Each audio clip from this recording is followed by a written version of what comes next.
এক রথে পদ্মা দুর্গা অন্তরিক্ষে স্থিতি, দুই জনে দেখে চান্দ এক মূরতি।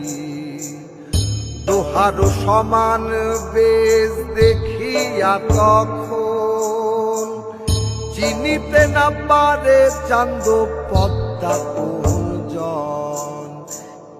দক্ষিণেতে দশভুজা বামে পদ্মাবতী, বড় জোর করি চান্দ করিলে মিনতি। এমন মূরতি আমি কভু দেখি নাই, এত কাল মোরে কেন না বলিলা। আই যেই জন ভগবতী সেই